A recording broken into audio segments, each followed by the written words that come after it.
मुर्गी पालन भारत में एक बहुत ही फायदेमंद और तेजी से बढ़ने वाला बिजनेस है। अगर इसे सही प्लानिंग और जानकारी के साथ शुरू किया जाए तो ये कम लागत में बेहतरीन मुनाफा दे सकता है। यहाँ पोल्ट्री बिजनेस से जुड़ी पूरी जानकारी आसान शब्दों में दी गई है। 1. पोल्ट्री बिजनेस के प्रकार, टाइप्स ऑफ पोल्ट्री फार्मिंग। सबसे पहले आपको ये तय करना होगा कि आप किस तरह का बिजनेस करना चाहते हैं। Broiler farming. ब्रॉयलर फार्मिंग, इसमें मुर्गियों को मांस मीट के लिए पाला जाता है।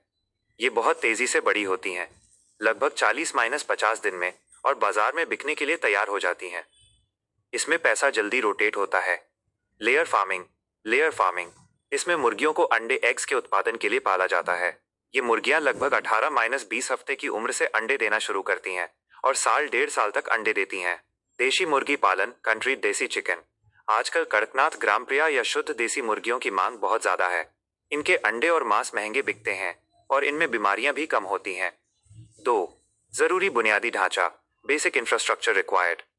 स्थान, लोकेशन। फार्म शहर से थोड़ा बाहर लेकिन मेन रोड के पास होना चाहिए ताकि गाड़ियों का आना जाना आसान हो। जगह पर पानी और बिजली की अच्छी सुविधा होनी चाहिए। शेड का निर्माण, पोल्ट्री शेड।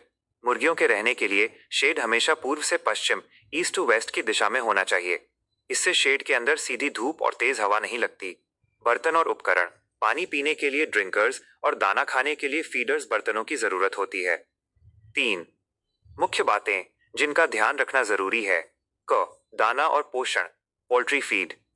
पोल्ट्री बिजनेस में 70% खर्च सिर्फ चारे फीड पर होता है। मुर्गियों को सही मात्रा में प्रोटीन और विटामिन मिलने चाहिए। आप मार्केट से readymade feed, pre starter, starter, finisher खरीद सकते हैं। ख.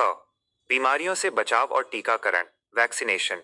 मुर्गियों में बीमारियां बहुत तेजी से फैलती हैं, इसलिए समय पर वैक्सीनेशन, टीकाकरण करवाना बेहद जरूरी है, जैसे रानीखेत और गंबोरो बीमारी के टीके। शेड में साफ सफाई और चूने का छिड़काव नियमित रूप से करें। बाहरी लोगों का फार्म में आना जाना कम रखें। 4. लागत और मुनाफा, इन्वेस्टमेंट और प्रॉफिट। बिजनेस का पैमाना, अनुमानित लागत कम से कम। मुख्य खर्च, छोटे पैमाने पर 500-1000 मुर्गियां, 1 लाख रुपए से 2 लाख रुपए। शेड का किराया, निर्माण, चूजे, चिक्स और दाना। बड़े पैमाने पर 5000 जोड़ मुर्गियां, 5 लाख रुपए से 10 लाख रुपए या अधिक। ऑटोमेटिक मशीनें। बड़ा शेड, लेबर, मुनाफा। ब्रॉयलर फार्मिंग में आप हर 2 महीने में अपनी लागत निकालकर 20% से 30% तक का शुद्ध मुनाफा कमा सकते हैं। वहीं लेयर फार्मिंग में मुनाफा लंबे समय तक रोजाना अंडों की बिक्री से मिलता रहता है। 5. सरकार की मदद और लोन, सब्सिडी और लोन्स। भारत सरकार और राज्य सरकारें मुर्गी पालन को बढ़ावा देने के लिए नाबार्ड और पशुपालन विभाग के जरिए लोन और सब्सिडी देती हैं। सामान्य वर्ग के लिए 25% तक की सब्सिडी मिल सकती है।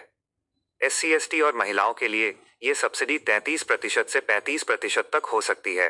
6. शुरुआत कैसे करें? Where to start? 1. ट्रेनिंग लें।